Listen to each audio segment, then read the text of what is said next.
You think a nursing home will bring peace, structure, and dignity in old age. But behind closed doors, the reality is often colder than anyone dares to admit. I remember the first day I moved in. My daughter kissed my forehead, trying not to let me see her tears. The hallway smelled of antiseptic and overcooked cabbage. People walked slowly, like their souls were trailing behind them. I told myself it was temporary. I told myself I'd adjust. But I had no idea what I was really walking into. The first week, it was quiet. Too quiet. Not the kind of peaceful quiet you get when you're resting. The kind of quiet that makes your thoughts louder. I noticed everything. The peeling wallpaper, the size of the overworked staff, the forgotten man in the wheelchair near the elevator, always waiting for someone who never came. Meal times became a strange kind of ritual. They served food like it was fuel, not nourishment. We sat in the dining room like strangers forced to have dinner together. Nobody smiled. Conversation was thin. We weren't people anymore. We were part of the system, a schedule, a chart, a bell that rang when someone fell. There was Doris, who used to teach piano.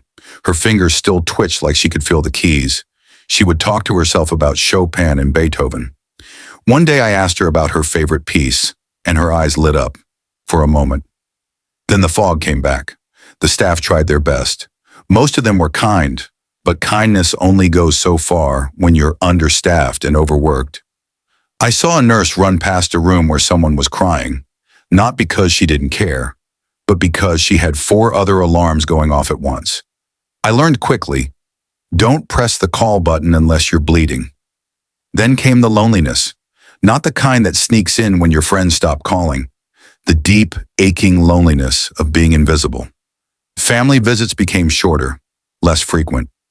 Birthdays came and went with plastic cake and half-hearted claps. No candles, no music, just a paper sign taped to the wall. I started counting days, not in anticipation of anything good, just to know how long I'd been here. That's when I met George. He had been here 3 years. He used to be a firefighter, had pictures on his wall of him rescuing kids, smiling in smoke. Now he shuffled slowly to the window each morning to watch squirrels, said it reminded him he was still alive.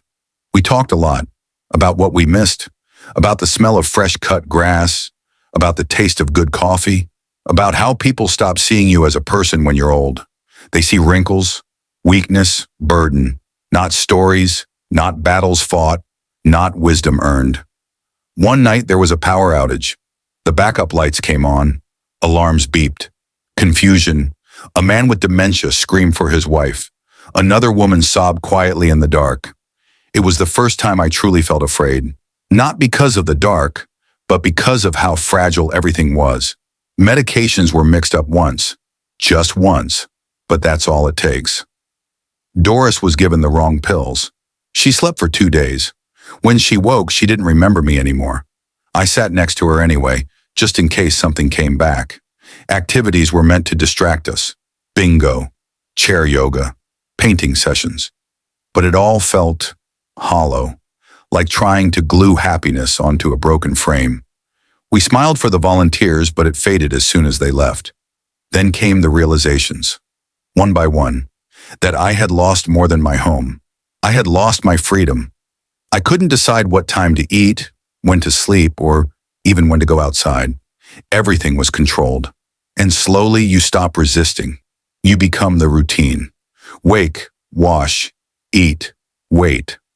I regretted moving in by the 2nd month, but by then, what could I do? My house had been sold. My savings were tied up. And deep down, I feared being alone more than I feared this place. That's how they get you. You trade your independence for safety. But safety comes at a cost. The hardest truth? It's not the bad food or the long nights. It's the feeling that your life has been paused, that everything meaningful is behind you, and no one tells you how to grieve that.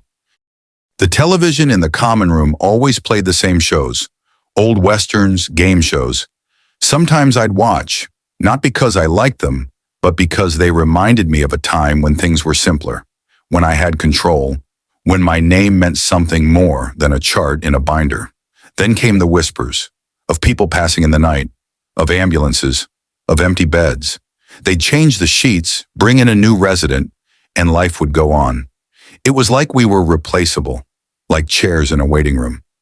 George passed away in his sleep. I found out from a nurse during breakfast. They didn't even say his full name, just room number. I sat at our usual spot alone. His picture was gone. His squirrels still came, but there was no one at the window. I started writing letters, not to anyone in particular, just memories. Words I didn't want to forget. I hid them under my mattress, afraid someone would throw them away. Visitors came less and less. Life outside the home moves fast. Inside, it's slow, but you feel it all the same. The seasons change, but you only see them through glass. I dreamed of my garden, of tomatoes and mint, of kneeling in dirt with the sun on my neck. That memory kept me going some days, and that's the truth I wish someone told me. You don't just lose your space. You lose the little joys, the smell of your kitchen, the creak of your own bed, the sound of your neighbor's dog. There are moments of kindness here, staff who sit a minute longer, volunteers who play music, a nurse who brings you your favorite cookie on a bad day. But those moments are rare, and they never replace what you've lost. I'm telling you all this because I don't want you or your loved ones to walk in blind, to think it's all afternoon tea in safe hands. There are things no brochure will tell you. If you have a choice, stay home or fight for alternatives. Assisted living, in-home care, shared housing with friends, anything that lets you keep your sense of self, your space, your soul. Because once it's gone, it's hard to get back. This story isn't just mine. It's shared in quiet looks across long hallways, in the silence after visiting hours, in the way we hold on to our stories because no one else will. So before you sign the papers, before you pack the bags, before you say this is for the best, ask the hard questions. Visit twice.